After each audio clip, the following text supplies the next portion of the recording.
Assalamualaikum warahmatullahi wabarakatuh. Perkenalkan, saya Widya Smara Trimas dengan NIM 202105303330 dari Ilmu Komunikasi Universitas Muhammadiyah Yogyakarta.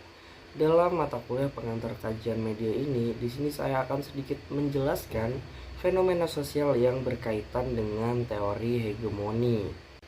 Nah, di sini saya akan menjelaskan tentang hegemoni budaya Korea terhadap Blink Indonesia pada konser Blackpink 2023 yang terjadi di Jakarta.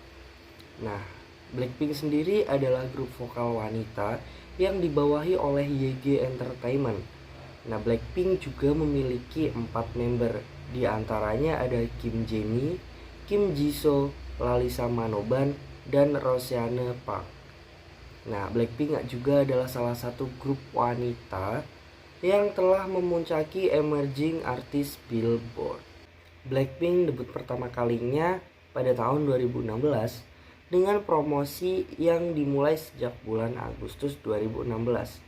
Nah, promosi yang dilakukan Blackpink sendiri adalah dengan merilis cuplikan gambar dan partisipasi dalam lagu dan iklan. Blackpink pertama kali debut dengan membawakan album pertamanya yang berjudul Square One yang dirilis pada tanggal 8 Agustus 2016 dan album keduanya Square Two yang dirilis pada tanggal 31 Oktober 2016. Saat ini Blackpink telah memiliki album Born Pink yang telah rilis pada tanggal 16 September 2022.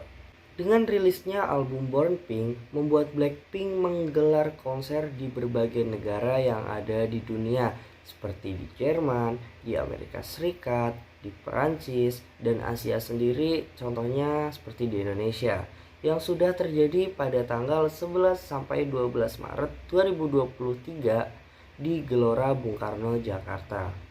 Nah, kenapa sih konser Blackpink ini termasuk ke dalam fenomena sosial yang berkaitan dengan teori hegemoni? Jadi, dengan adanya konser tersebut di berbagai negara yang ada di dunia menyebabkan fanbase dari Blackpink yang biasa disebut Blink itu rela untuk berjuang mendapatkan tiket dengan harga yang tidak murah dan rela untuk membeli semua keperluan seperti baju, sepatu, light stick, hingga aksesoris untuk menonton konser idolanya secara langsung. Dalam postingan TikTok di samping milik @milkshake.coklat alias Rara Faye yang mengunggah konten tentang pengeluaran untuk menonton konser Blackpink di Jakarta pada tanggal 11 sampai 12 Maret 2023. Pengeluaran tersebut termasuk tiket, penginapan, transportasi, aksesoris, pakaian, make up, makan, dan handphone. Pengeluaran tersebut untuk menonton konser Blackpink jika ditotalkan kurang lebih mencapai Rp31.710.000. Selanjutnya, pada caption dari konten milik TikTok @milkshake.coklat alias Rorvi ini mengatakan bahwa belum sama biaya tak terduga yang gak kehitung, tapi seneng banget bisa lihat Blackpink secara live. Nah, dengan pengeluaran yang tidak sedikit, Raffi juga mengungkapkan bahwa pengeluaran di kontennya ini belum termasuk dengan biaya pengeluaran yang tak terduga. Dan Raffi telah mengaku bahwa dirinya senang bisa menonton konser Blackpink secara langsung. Nah, keterkaitan dari fenomena sosial tersebut dengan teori hegemoni adalah Blackpink mendominasi secara halus dan natural dengan adanya means of production.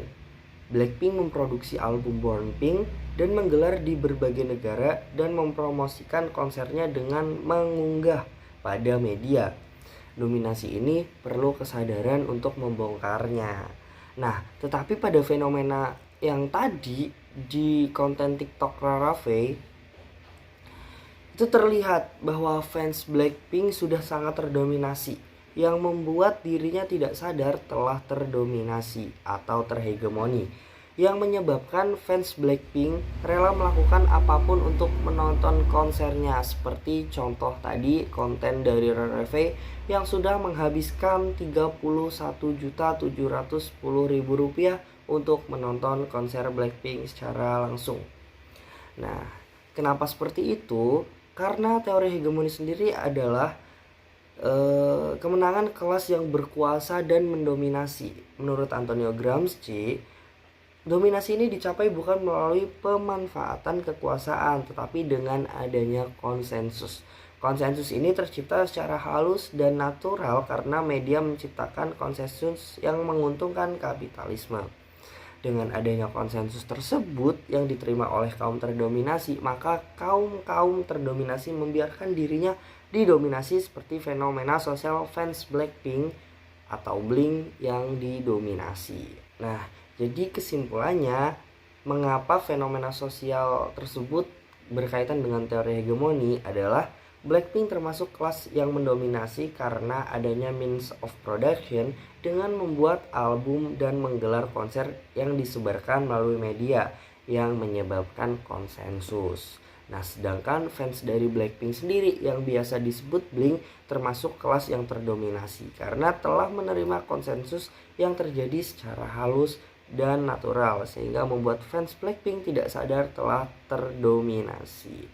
Mungkin itu sedikit penjelasan yang bisa dijelaskan tentang fenomena sosial yang berkaitan dengan teori hegemoni. Sekian dan terima kasih.